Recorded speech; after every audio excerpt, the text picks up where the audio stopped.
everyone, to the R.E.S.T podcast, where our goal is to help each and every one of you displace confusion, chaos, and dis-ease in order to heal and find significance in life. I am your host, Natalie Williams, and I am here with the author of the Reconstitution Method for Healing and Rest, Virginia Dixon.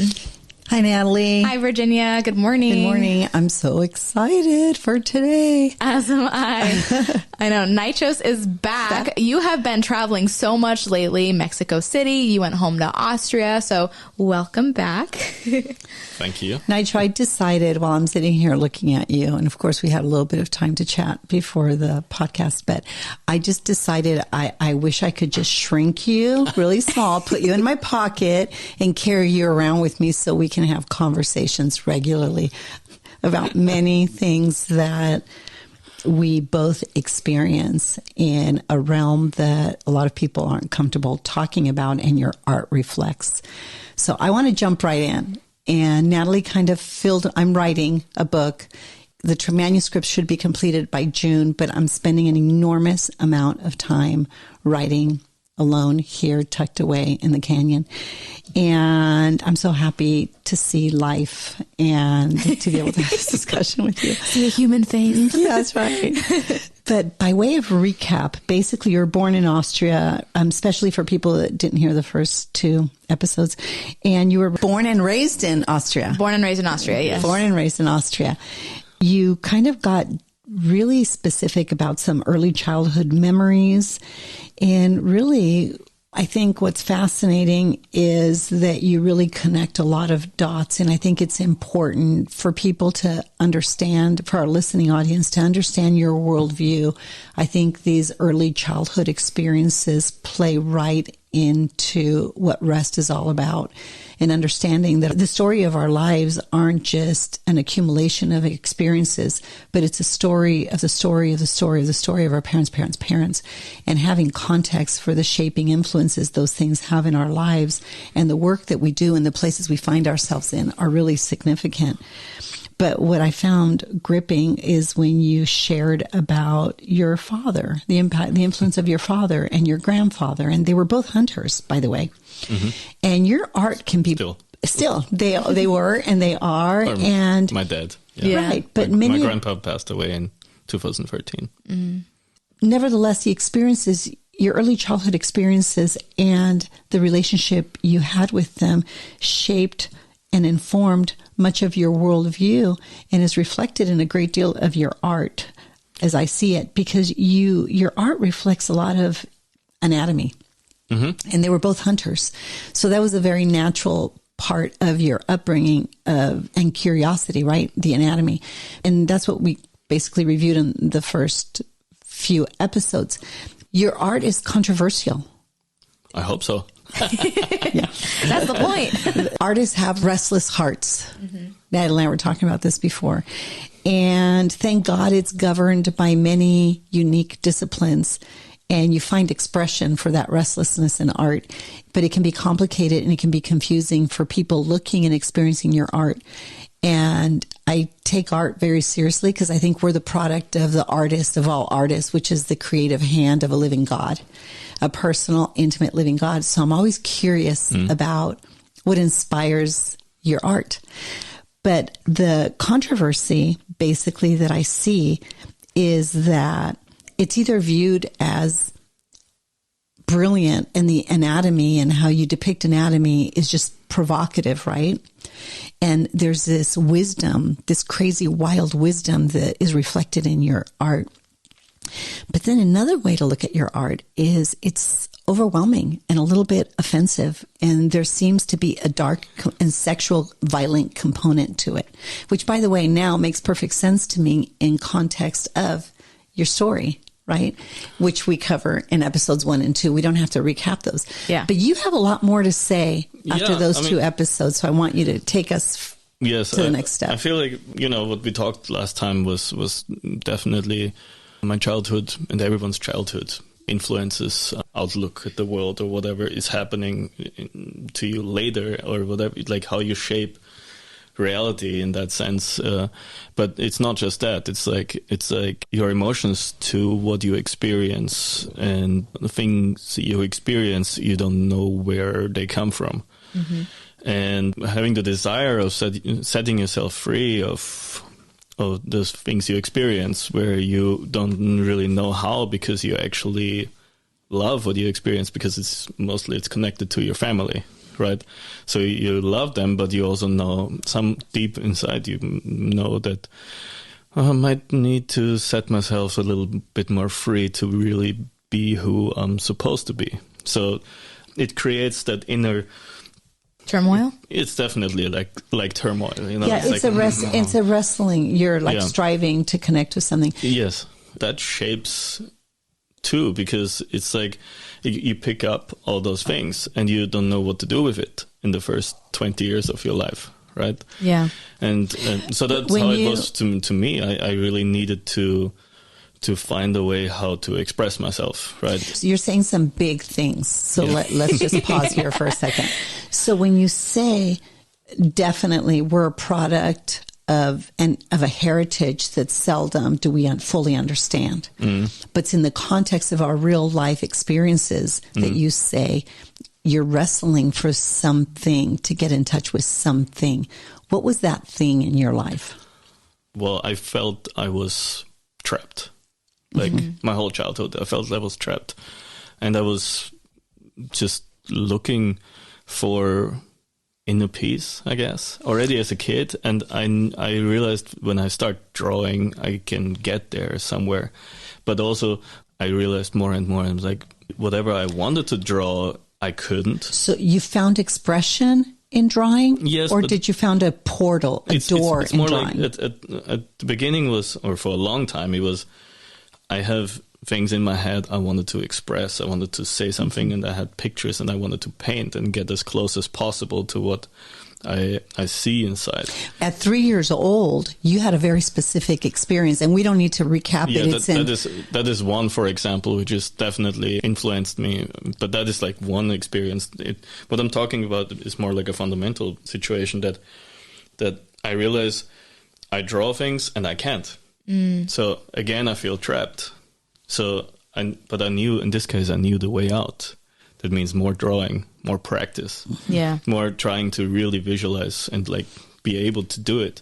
So I stayed with it, and I learned. But the thing is, like, I realize, so the painting and the skill at a certain age, or maybe forever, maybe that's the curse of the artist, that he never can express what's going on inside of him, or he at least tries till the end of his lifetime, that he, whatever talks to him inside, the visions, the ideas, whatever, that he can't fully express. But it's not a visual thing. It's more like an emotional thing which creates the visual. I think it's a spiritual thing. I think it's a spiritual thing. And I think the heart of an artist, the heart of creativity, is really close to that of God. Yeah. And of the creative design of things.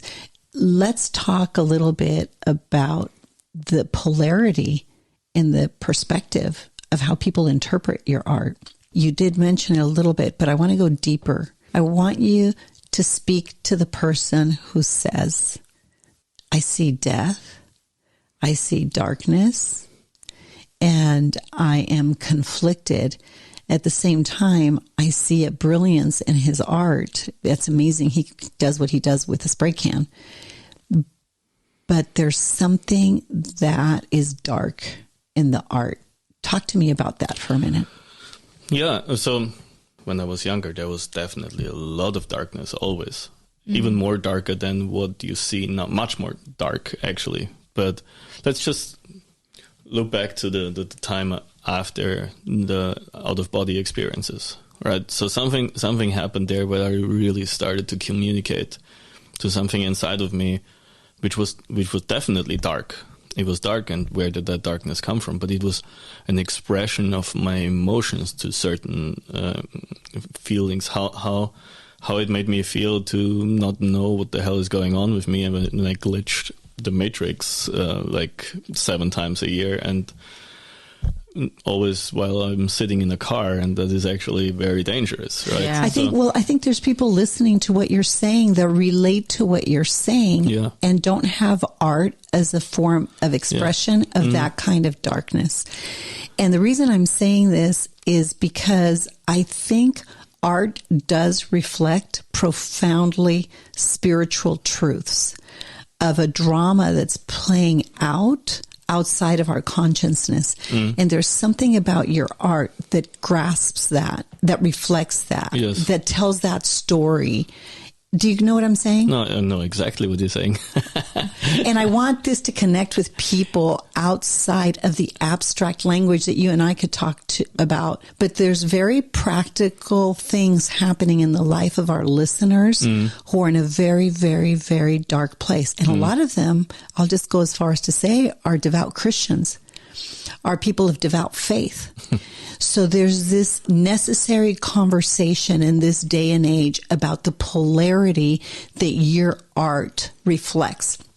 And there's a concept of good and evil, light and dark, what's true and what's not. But it's a very real struggle. And I'll just be blunt and take you right to where I want to go. Okay. Or something that we need to discuss. For example, the Grammys. Okay. There was a whole segment of a very talented, by the way, creative individuals that did an amazing job.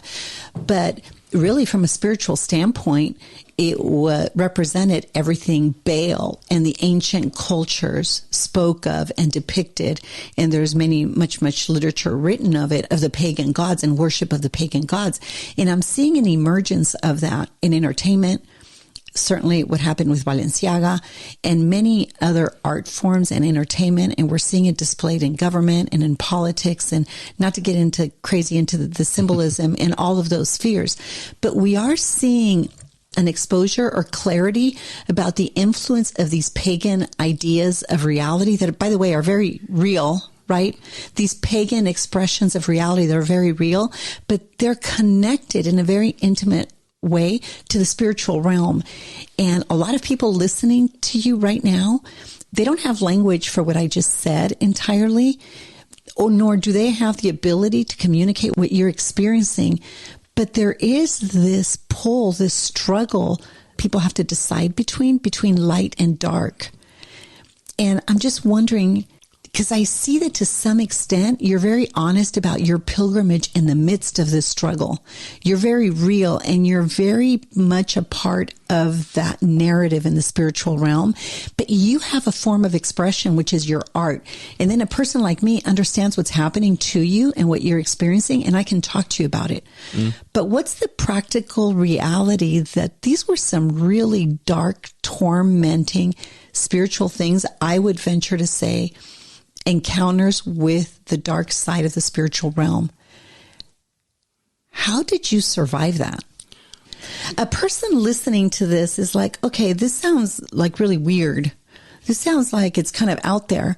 But Natalie, behind closed doors, I deal with this every single day. Oh, yeah. And I'm dealing with the reality of these polarizing ideas and how they're manifesting in very practical ways in people's lives, right? So I want to make this practical for people listening, saying, holy crap, I didn't realize that when I was 2 years old, when I was 7 years old, when I was 14 years old, that I really had an encounter with something dark pulling at me. And I thought I was crazy, and I never talked to a living soul about it. But the influence of that dark voice really took me down some terrible rabbit trails in my life that led me to devastating experiences. Exactly. So I want you to speak to that. How do you know you're still not in it? So, yes, there are demons, but you only go down in darkness when you're fearless. To a certain degree. Okay, repeat that again. You're only able to go down in darkness when you're fearless. And that is something you don't know about yourself in the first place. What does it mean to go down in darkness when you are fearless? What do you mean by that? You encounter your demons or other demons. That's just mostly it's your demons because they wouldn't connect to you and they are not connected to you already, wherever that comes from. The question is, are you afraid of them? Which means, are you going to give them power over you? Over you, which means with fear you give them power over you. That means on some level you are controlled. And this is exactly what I was saying before. And by the way, I felt like I was controlled by some demons and I wanted to set myself free. And I knew this since I came back into this life. Yeah. Let's just say it how it is. Are you free from those demons now? Or do you say, no, I'm still in this pilgrimage of discovery? Let's say the demons which wanted me to go down in darkness, and I made peace with, because I have gotten to a point where I'm way more fearless than I was. And they have done their job. They also have a job. So the job of those demons was me to confront me with their fear. And it is on me if I can and to persuade compliance. Yeah. And it's to persuade compliance. I'm like, come on, my demon. What are you going to do? Or is it going to be... bring it on. Yeah, bring it on. Yeah. On some point, I feel like especially, in 2016, I got really sick, and it took me a while to get to this place because I was afraid of the future. So that is a hell of a demon. Yeah. Fear is the worst. Yes. But eventually I was like, when I started to understand all this, also the fact that I'm even sitting here is that I started to understand all this. Right. Do you know that 365 times in the Bible, the command is do not be afraid? Because man is made a spirit, a soul, and a body, right? As you well know. And 365 times it is the command. I think it's 365. It's 360. Is it? It's 365. Yeah. It's one less than a leap year. Yeah.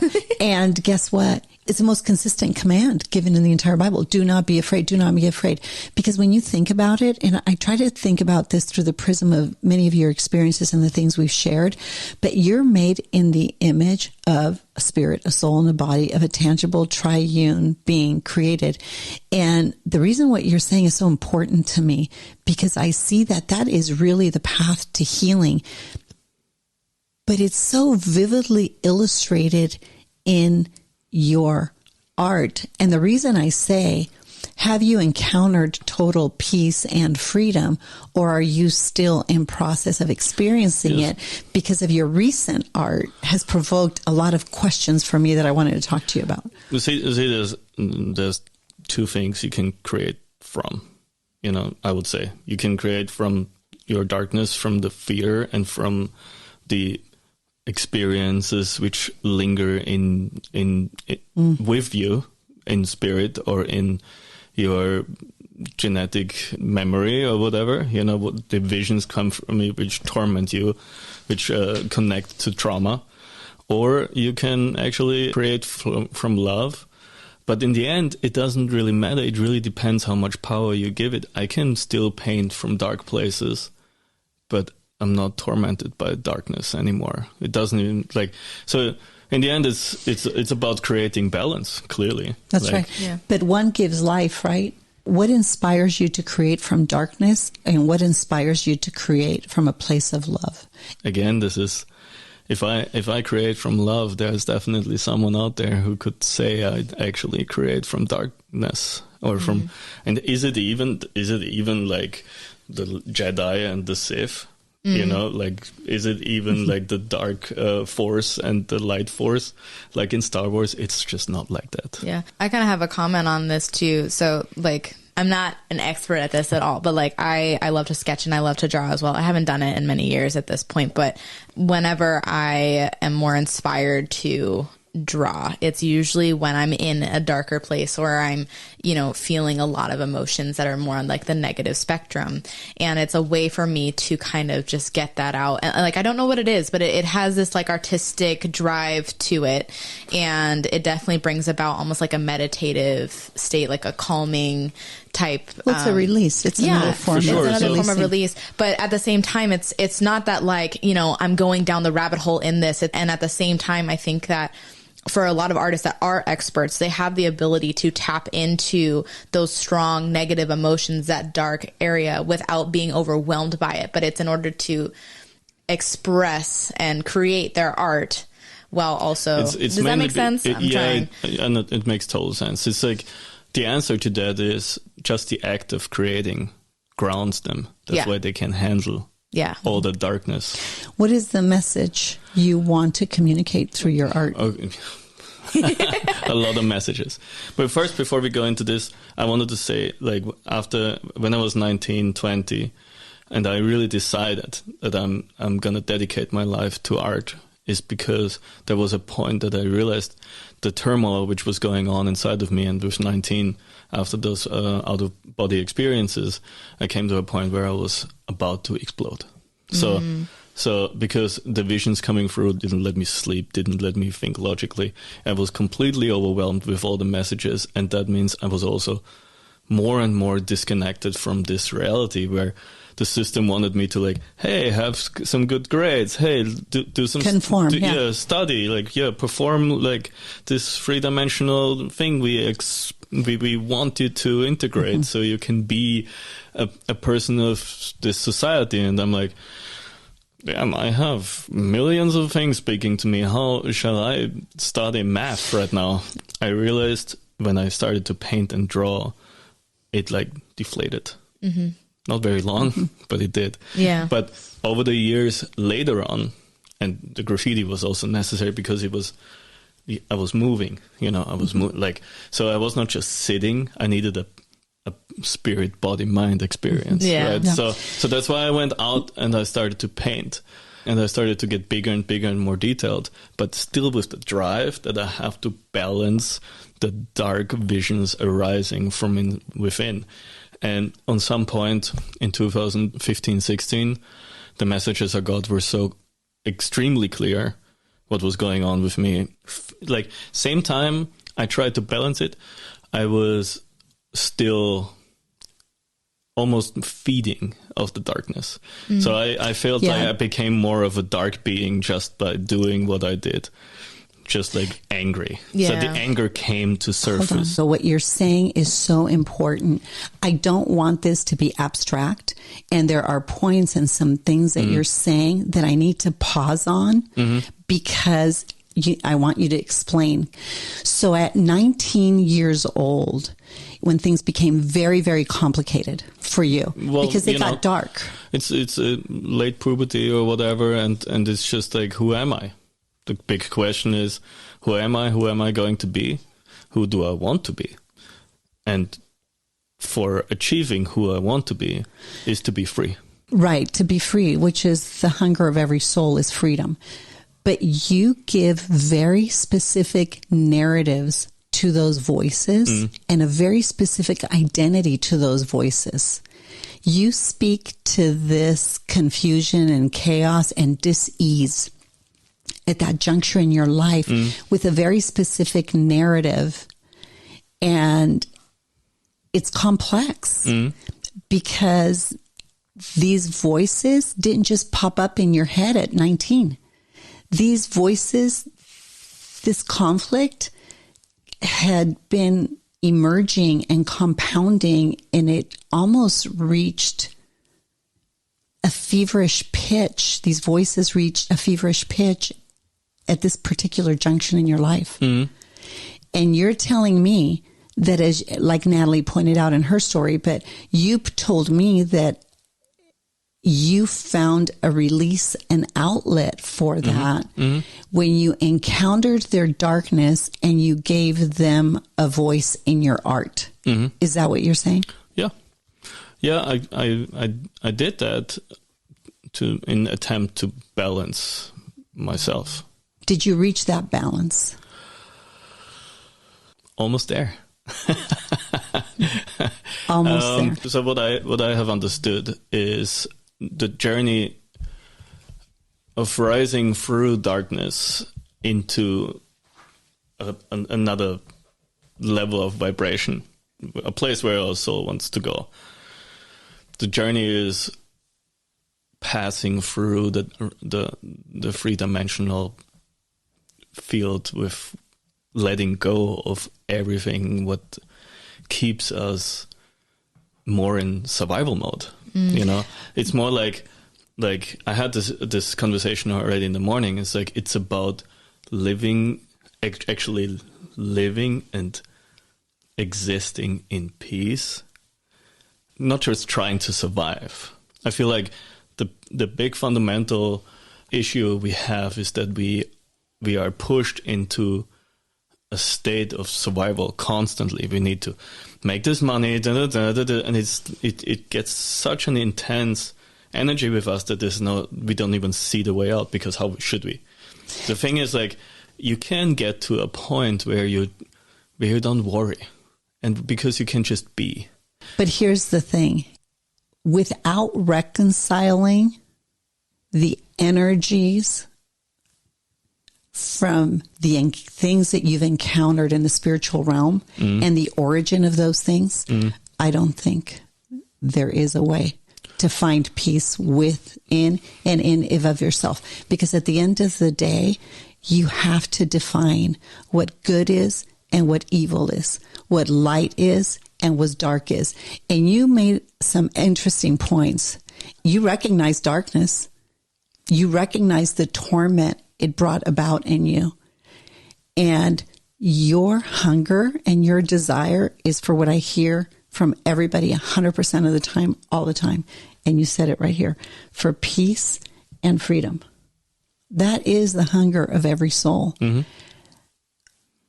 I think just encountering and defining the good and the evil, the light and the dark, the good energy, the bad energy, however you want to talk about this information system. And we talk about this all the time with Natalie.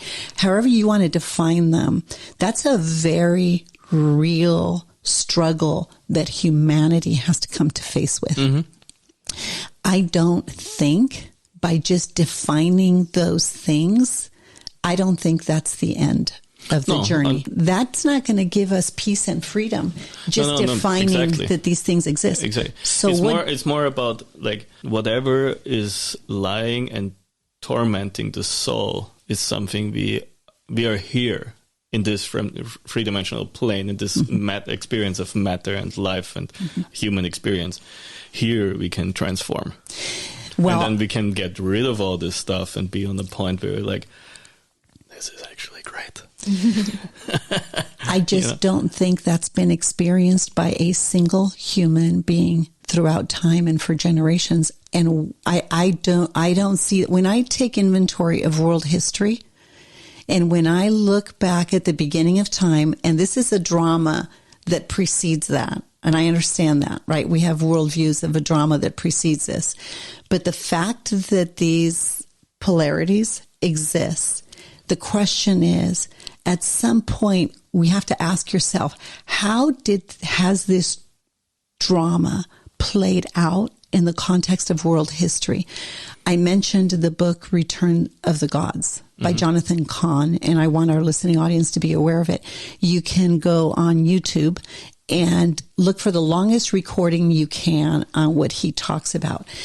Because what you illustrate through such powerful means on a canvas, he has taken historical inventory, philosophical inventory, and he certainly takes art.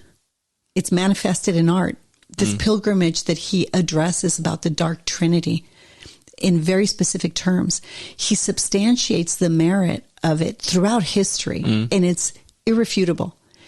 And I'm just wondering, at the end of the day, in all of our lives, there is this clash between little gods that manifest in this and the big God. Like, the universe is fine-tuned to sustain life, and everything in our very anatomy bears witness of that, right? Of that one true, personal, intimate, living God that says, psst, psst, you were meant for more than this. There's that quiet, still voice we all have since the beginning of time. And then we all have this pull that you've defined really well in manifested in these dark conversations and these dark voices. I think everybody listening can identify with this. But at some point in the pilgrimage of our life, we have to reconcile, first of all, and I love how you said it, which one you're going to feed, which one you're going to align yourself with. But I don't think we can stop there to find the peace and the freedom that you speak to. No, I think you're right. For me, it's more like, I got really sick. Like, that was my point. I got really, really sick. And that was no fun. You know, my body was breaking down completely. I didn't digest. I had all kinds of things. I was tired. I didn't have the energy as I usually have. I was sleeping a lot. I felt very depressed. And with understanding that whatever happened to me physically was connected to what happened to me, the shift which is I was actually pushed to, or I was literally pushed into, like, hey, it's time for you to clear out this stuff which has been tormenting your soul, because you're physically actually, like, rotting from the inside. And there's doctors that speak. They've been writing about this for millennia, right? But specifically the work of Dr. Hammer is so intimately connected to what you don't reconcile. It's going to manifest in these disease states in the body, and the trauma that the brain that the brain mitigates for a little bit, but you do not reconcile, will show up in disease states. And I think it's interesting you mentioned your stomach. The stomach and the brain are really intricately connected, as you well know. But what we consume, whatever we're consuming, ultimately has to be digested. And when the body cannot digest what it's consuming spiritually, emotionally, physically, it's going to break down. So I just looked up a document that we have that is called Emotions and Disease, and it's by Dr. Hammer. So Dr. Hammer's findings. So when he talks about, like, disease of the stomach, it specifically refers to indigestible anger and that you've swallowed too much. I think that's so interesting based on the context of what we just talked about. Yeah. And that's exactly the things thank you, Natalie, for pulling that up. Yeah. That's exactly the stuff we're talking about. So when we're talking about cancer, autoimmune diseases, breast cancer, and everything, we can directly connect it to an unresolved conflict. Yes. But in the next section, what I'd like to talk to you about is still this thing we're left with. What is the root? What are we left with to reason in the polarity of these worldviews? Evil is very real. And goodness and light is very real. And I know existentialists and a lot of creative artists say they're the same. And I argue they're not. They're different, because at the end of the day, we have to choose, to the point that you made, which one you will have dominion over your life. You chose the expression of art. So I want to continue this conversation with that in your more recent art that's very provocative. And I think you have a lot to say about it. Sure. I have, of course. It's like my whole work is based on let's just say the space in between. The space in between. Yeah. It is. And it's provocative. Yeah. And it's polarizing. Mm-hmm. And there's a lot to say about that. And I just love being a part of your pilgrimage and listening to you. Yeah. Anyway, I hope this wasn't too wild for people listening. Sorry, Natalie. I know, Natalie, I can't even have Natalie breathe because I'm going to lose my track. Thank you. Yeah, you're welcome. Thanks. All right. We'll see you in the next episode. Thank you. All right, everyone. If you want to get in touch with Nychos or learn more about his art, please go to Nychos.com. You can also find him on Instagram at Nychos. For updates about R.E.S.T and this podcast, please visit our Instagram or Facebook, The Place of R.E.S.T. If you would like more information about Virginia or to support and join the cause of R.E.S.T, please go to virginiadixon.com/collaborate or call 949-289-5935. Thank you for listening to R.E.S.T with Virginia Dixon. We'll see you next week.